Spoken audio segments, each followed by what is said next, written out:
رب اشرح لي صدري ويسر لي أمري واحلل عقدة من لساني يفقهوا قولي رب زدني علما اللهم انفعنا بما علمتنا وعلمنا ما ينفعنا وزدنا علما۔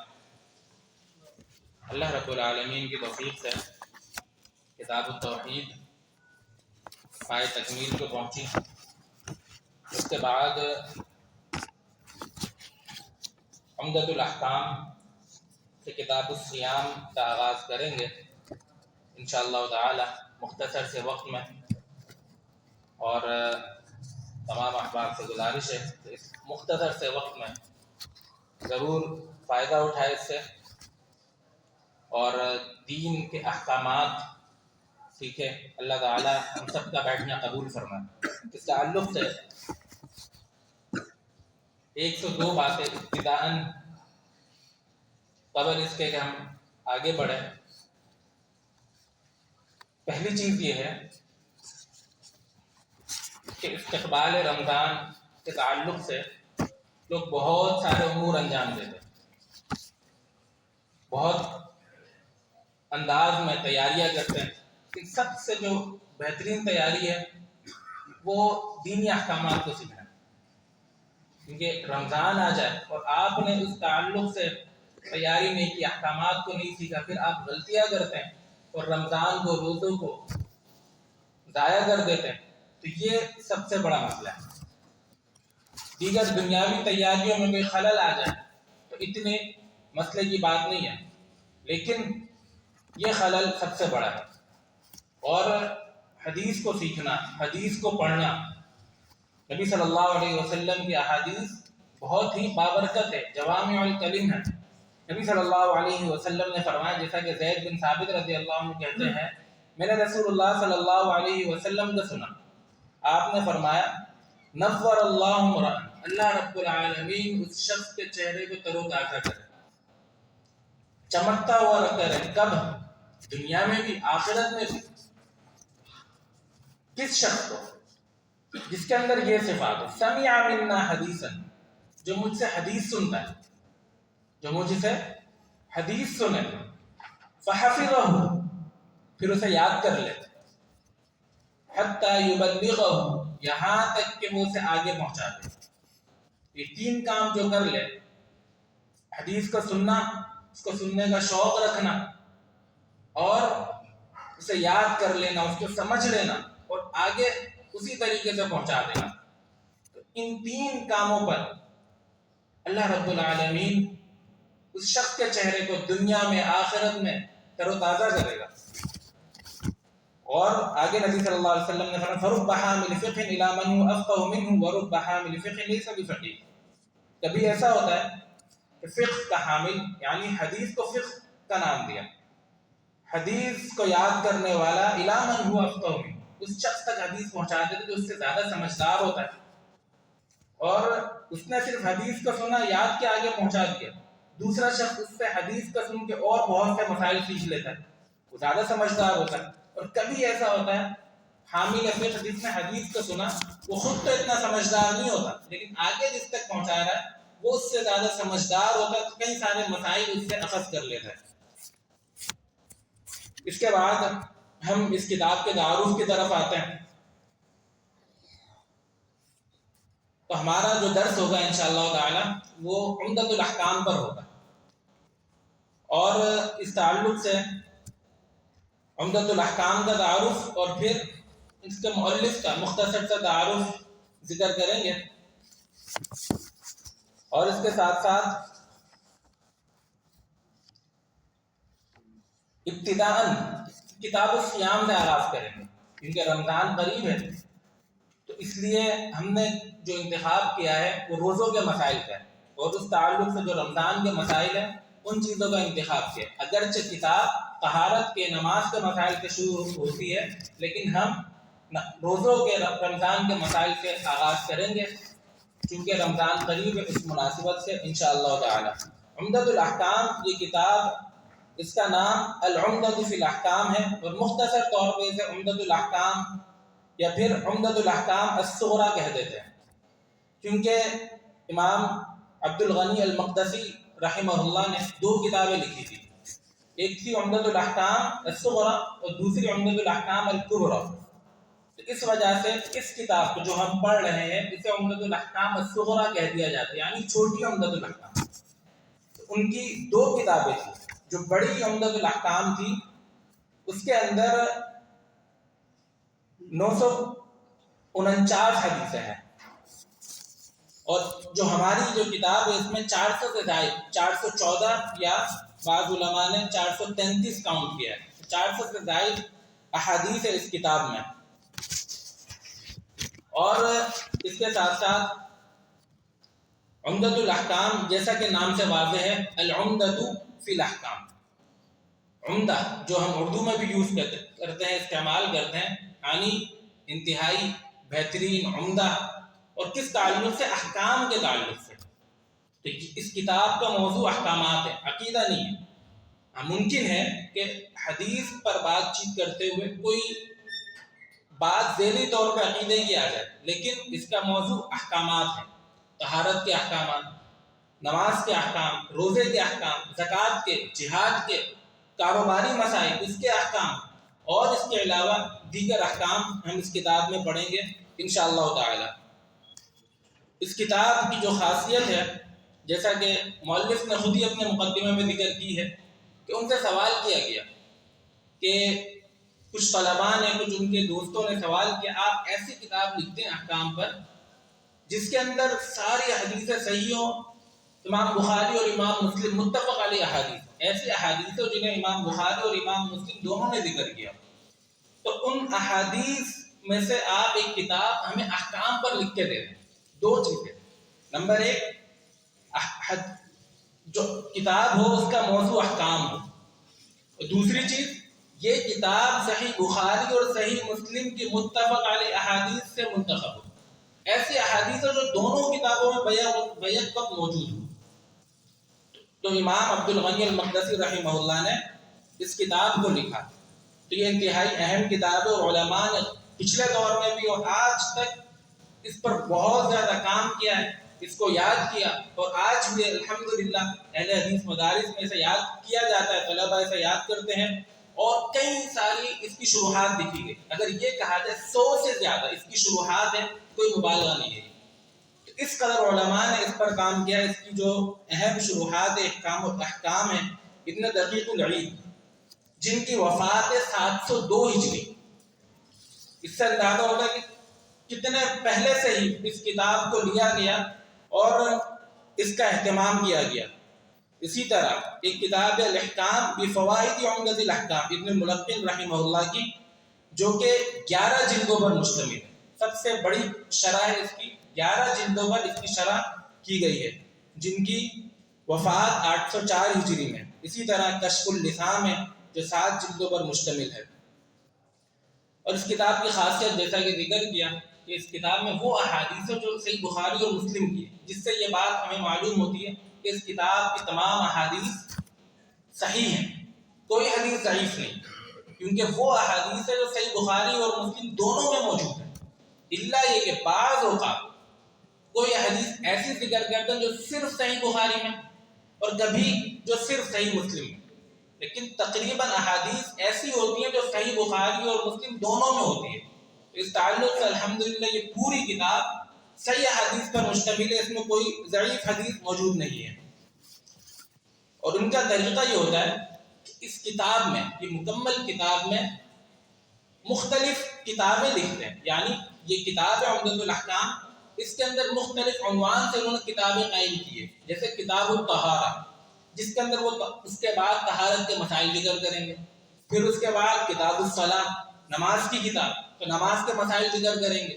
پھر اس کے بعد کتاب الزکوٰۃ، تو زکوٰۃ کے مسائل ذکر کریں گے. اور چوتھے نمبر پر ہے کتاب الصیام، یعنی روزوں کے کتاب، روزوں کے مسائل، پھر اس کے احکامات اس میں ذکر کریں گے. کیونکہ ان کا طریقہ کار کتاب لکھنے کا. پھر اس کتاب کے ذیل میں ہیڈنگز لگاتے ہیں مختلف عنوانات سے، جیسے کتاب الطہارہ ہے، طہارت کے مسائل. پھر اس کے اندر وہ کچھ ابواب لے کر آتے ہیں کچھ خاص مسائل کے تعلق سے. کتاب الصیام ہے، روزوں کی کتاب. اب اس کے بعد وہ ذیلی طور پر بعض اوقات ہیڈنگ لگاتے ہیں، جیسے افضل روزے کون سے ہوتے ہیں، باب فضل الصوم یا اعتکاف کا حکم، یا پھر اسی طریقے سے لیلۃ القدر کا باب، اس کے اندر وہ لیلۃ القدر کے تعلق سے حدیثیں ذکر کر. تو یہ طریقہ کار ہے کتاب لکھنے کا. پہلے کتاب ہوتی ہے اور کتاب کے اندر بعض اوقات ابواب ہوتے ہیں، ہیڈنگز ہوتی ہیں، عنوان ہوتا ہے جس کے اندر احادیث ہوتی ہیں. تو کل اس کے اندر 19 کتابیں اور جو ابواب ہیں وہ 63 باب ہے. اس کے بعد اس کا بہت زیادہ اہتمام الحمدللہ اہل حدیث علماء نے بھی کیا، اردو میں بھی. ضیاء الکلام اس کی ایک شرح موجود ہے یوٹیوب پر، شیخ عبداللہ ناصر رحمانی کی شرح موجود ہے 47 پارٹس کے اندر، جو انتہائی مختصر اور جامع شرح. اسی طرح شیخ عبدالباسط فہیم جو کہ سابق مدرس مسجد نبوی ہے، انہوں نے بھی اس کی شرح کی ہے، بلکہ ہر ہفتے کر رہے ہیں اور کنٹینیو ہے. 105 پارٹس میں ہو چکی ہے اور آگے جاری ہے. تو اگر جو مزید فائدہ اٹھانا چاہے تو یوٹیوب سے ان چیزوں میں ہمیں وقت لگانا چاہیے تاکہ دیگر ایسی چیزوں سے ہم بچ سکیں جو ٹائم ضائع کرتی ہیں. اس کے بعد مختصر طور پہ ہم جو مؤلف ہے ان کا تعارف دیکھ لیتے ہیں. ان کا نام جو ہے الامام الحافظ العابد تقی الدین ابو محمد عبد الغنی بن عبد الواحد. یہ ان کا نام ہے، عبد الغنی بن عبد الواحد المقدسی رحمہ اللہ. 541 ہجری میں ان کی ولادت ہے اور 600 ہجری میں ان کا انتقال ہے 60 سال کی عمر میں.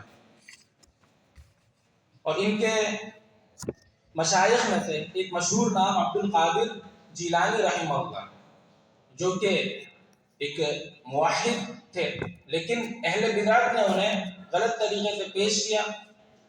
تو اس سے بھی معلوم ہوتا ہے کہ ان کے اساتذہ میں سے عبد القادر جیلانی رحمہ اللہ جو کہ ایک عظیم عالم دین تھے، اور یہ ان کے شاگرد تھے جنہوں نے حدیث پر اس قدر محنت کی.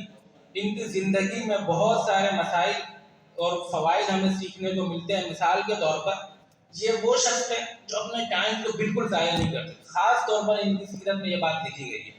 بہت زیادہ وقت سے فائدہ حاصل کرتے تھے اور محدثین میں سے تھے. اتباع سنت کا بہت زیادہ ان کے اندر ایک رغبت تھی اور کوشش تھی، اور پھر اس کے ساتھ ساتھ بہت زیادہ اسی اتباع سنت کی وجہ سے انہیں تکالیف بھی دی گئی اور آزمایا بھی گیا، اور بہت زیادہ ان پر پریشانیاں بھی آئی. حتیٰ کہ آخر میں ان کے انتقال کے وقت جب یہ بیمار رہے، کافی کچھ عرصہ کچھ دن بیمار رہے، آخر میں ان کے بیٹے ان سے پوچھتے آپ کیا چاہتے ہیں؟ تو وہ کہتے ہیں کہ اشتہی الجنہ، مجھے جنت کی رغبت، میں جنت میں جانا چاہتا ہوں. اشتہی رحمت اللہ، مجھے اللہ کی رحمت چاہیے، اس کی امید ہے. میں اللہ تعالیٰ کے چہرے کا دیدار کرنا چاہتا ہوں. یہ آخری کے ان کے کلمات ہیں. پھر ان کے بیٹے نے کہا کوئی وصیت نہیں کریں گے؟ تو انہوں نے کہا میرا کسی پر کوئی لین دین نہیں ہو، نہ کسی کا مجھ پر، بالکل ہی حقوق العباد کے تعلق سے کلیئر ہے. پھر کہا میرے لیے کوئی نصیحت ہے؟ آخر میں اپنے بیٹے کو کیا نصیحت کر رہے ہیں؟ اسی کا بتقوی اللہ والمحافظۃ علی طاعتہ، اللہ کے تقوی اختیار کرنے کی وصیت کرتا ہوں اور اس کی اطاعت و فرما برداری کی تمہیں نصیحت کرتا ہوں. ان کی بہت ساری کتابیں تقریباً 40 کے قریب، جس میں سے سب سے بڑی اور اہم کتاب جس میں صحیح بخاری اور مسلم کے جو روات ہے، جو پوری چین ہوتی ہے سند، ان کے اندر جو نام آتے ہیں، کہ صحیح بخاری مسلم نہیں بلکہ کتب ستہ 6 کتاب ہیں، ان کے اندر جو جو نام آتے ہیں، مثال کے طور پر محمد یا حناد یا امام زہری کون ہے، ان کا پورا بایو ڈیٹا 6 کتابوں کے اندر جتنے روات ہیں، چین کے اندر جو لوگ موجود ہوتے ہیں حدیث کو بیان کرنے والے، بخاری، مسلم، ابو داؤد، ترمذی، نسائی، ابن ماجہ، ان 6 کتابوں میں جتنے بھی روات ہیں ہزاروں میں، ان سب کا مکمل بایو ڈیٹا ایک بڑی کتاب میں انہوں نے کر دیا، جس کے بعد علماء نے اس کتاب پر کام کیا اور مختصر کرتے رہے. یہ ان کا ایک بہت بڑا کام اور بہت اہم کتاب ہے. پھر اس کے ساتھ عمدۃ الاحکام الکبریٰ اور عمدۃ الاحکام الصغریٰ ہے. اور امام ذہبی رحمہ اللہ نے ان کا خاص طور پہ ایک ان کی سیرت لکھی ہے تقریباً 30 صفحات میں، اور آج کے دور میں خالد مرغوب حفظہ اللہ، انہوں نے تقریباً 450 صفحات میں ان کی سیرت لکھی ہے. تو یہ انتہائی عظیم عالم دین تھے، اور یہ ان کی کتاب اس کا منہ بولتا ثبوت ہے جو آج تک الحمدللہ ایک عرصہ گزرنے کے باوجود بھی علماء میں، عوام میں مشہور و مقبول ہے، جو ان کے اخلاص کی بھی دلیل ہے اور ان کی امامت کی بھی عظیم دلیل ہے. کتاب الصیام سے مختصر آغاز کرتے ہیں، یعنی روزوں کی کتاب. صیام کا جو معنی ہے وہ ہمیں معلوم ہے کہ فجر سے لے کے مغرب تک، طلوع فجر سے مغرب تک اللہ رب العالمین کی عبادت کے لیے کھانا پینا اور دیگر ایسی چیزیں جن سے روزہ ٹوٹ جاتا ہے انہیں چھوڑ دینا، یہ صیام کا شریعت میں معنی ہے. تو یہ واجب ہے کتاب و سنت اور اجماع کی روشنی میں، ٹھیک ہے، اجماع سے یہ واجب ہے. اور اس کے ساتھ ساتھ 2 ہجری میں رمضان کے روزے فرض کیے گئے. 2 ہجری میں رمضان کے روزے فرض کیے گئے، اور نبی صلی اللہ علیہ وسلم نے بالاتفاق 9 رمضان کے روزے رکھے ہیں. یہ انتہائی عظیم عبادت ہے اور اسلام کے ارکان میں سے ایک رکن ہے. ایک حدیث ہم پڑھ لیتے ہیں اور اس سے جو مراد ہے، عن ابی ہریرہ رضی اللہ عنہ قال قال رسول اللہ صلی اللہ علیہ وسلم لا تقدموا رمضان بصوم يوم ولا يومين الا رجلا كان يصوم صوما فليصومه. یہ کتاب الصیام کی پہلی حدیث ہے جس کا موضوع یہ ہے کہ رمضان سے پہلے روزے رکھنے کا کیا حکم ہے، رمضان سے 1-2 دن پہلے روزے رکھنے کا کیا حکم ہے. تو نبی صلی اللہ علیہ وسلم نے فرمایا لا تقدموا رمضان، رمضان سے پہلے 1 یا 2 دن کے روزے نہیں رکھو. رمضان سے 1-2 دن پہلے روزے رکھ کے سبقت نہیں لے جاؤ. ہاں الا رجلا، مگر وہ شخص جو روزے رکھا کرتا ہے اسے چاہیے کہ وہ روزے رکھے. تو اس حدیث سے جو بات ہمیں معلوم ہوتی ہے کہ رمضان سے 1-2 دن پہلے روزے رکھنا نبی صلی اللہ علیہ وسلم نے اس سے منع کر دیا. تو ایک بات تو یہ معلوم ہوتی ہے، اور اس سے ہم کہتے ہیں یوم الشک. ان 2 دنوں کو 29 شعبان اور 30 شعبان، ان 2 دنوں کو یوم الشک کہا جاتا ہے. اس سے نبی صلی اللہ علیہ وسلم نے روزہ رکھنے کو منع کیا ہے. اور دوسری بات، ہاں جس شخص کی عادت ہے اسے نبی صلی اللہ علیہ وسلم نے اجازت دی کہ وہ روزے رکھتا رہے. جیسے جو پیر اور جمعرات کے روزے رکھتا ہے، یا جس کی عادت ہے روزے رکھنے کی، یا جو ہر شعبان میں کثرت سے روزے رکھتا ہے جیسا نبی صلی اللہ علیہ وسلم کا عمل تھا. اکثر اغلبی طور پر جب شعبان کے بہت زیادہ روزے رکھتا ہے تو اسے اجازت ہے. یا پھر جس کو قضا دینی ہو، رمضان کے روزے رہ گئے تو اب اس کے بعد 1 سال کا وقت تھا، اب اسے قضا دینی ہے اور دن ہی اتنے رہ گئے، 10 روزے اس کے لیے 10 دن رہ گئے، تو اس پر یہ لازم ہے کہ ان 10 دنوں میں اپنی قضا پورے کر وہ بھی رکھ سکتا ہے.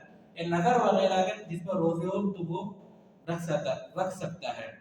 تو لہٰذا اس حدیث سے یہ بات ہمیں معلوم ہوتی ہے. اللہ تعالیٰ سے دعا ہے کہ اللہ تعالیٰ ہمیں سمجھنے کو اور عمل کرنے کی توفیق عطا فرمائے. اقول قولی ھذا واستغفر اللہ لی ولکم وآخر دعوانا الحمد للہ.